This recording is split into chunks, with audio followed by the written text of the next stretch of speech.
Welcome to today's how-to. We want to start a couple of how-to videos every so often to kind of help customers gain knowledge and ways that maybe we can help with some of our years of experience. So we sold an MS-170 chainsaw a little bit ago, and so now we've got to set a new one up. It's a good opportunity to showcase how to install a bar and chain on a STIHL chainsaw. So I've already kind of got this bar laid out. I'll take this chain off and show you. On STIHL bars, you can run them either direction. You don't have to have the writing facing the right way. They are reversible. For a sales standpoint, we are going to focus on having the STIHL facing the right direction. We'll take the chain and lay it into the guide rails on the bar. We want to make sure that the chain is facing the right direction, and the way that we can ensure that is if we're reading the STIHL logo, we want the cutter end of the chain to be behind the drag link of the chain. So as the saw runs through the wood, it comes over across the top of the drag into the cutter. So now that we have that set up, we're going to go ahead and take the bar nuts off of the saw, set them aside. On this saw, the chain adjuster is located on the front of the saw, which would be behind the bar.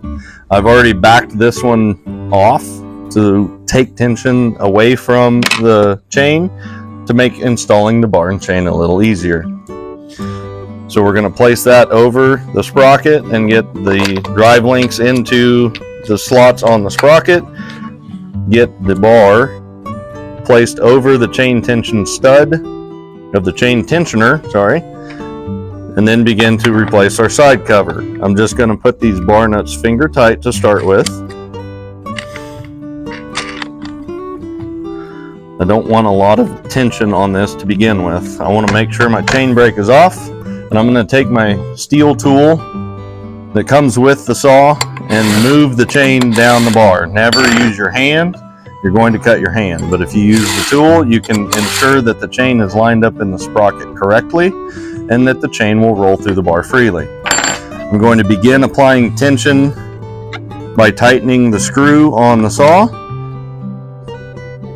Just a little bit to start with. Pull up on the nose of the bar, and then I'm going to pull down on the bottom of the chain. Some of the old timers discussed having enough room between the bottom guide rail of the bar and the drive link that you could get a penny in there. We kind of stick to that rule of thumb, but the way I like to see it is if I can get space in between one of these links and the bar, then I'm probably at the right tension. On a brand new chain and a brand new bar, the chain will stretch a little bit. So I'm going to apply just a little more tension to this chain and check it again. So we're getting about there. I don't want to have to really yank on this real hard, but I want to get where I can get some space between a drive link and the bottom of the bar. So we'll stop there and then just tighten the bar nuts down. These don't have to be extremely tight. They need to be snug. And as you can see, if I go here to put tension on this bar, or on the bar nuts, and I slip off, I'm going to hit the chain. So I want to be sure and turn my tool to where when I push down on the tool, I'm going away from the cutters of the chain. And then one last check, chain brake off. Make sure the chain still moves. It's going to be a lot harder to move than the first time because we've got tension on the chain. As you can see, we've got good responsive tension from that chain. The writing on the bar is facing the right direction. We'll put the bar scabbard protective cover on this, and it's ready to go on the rack.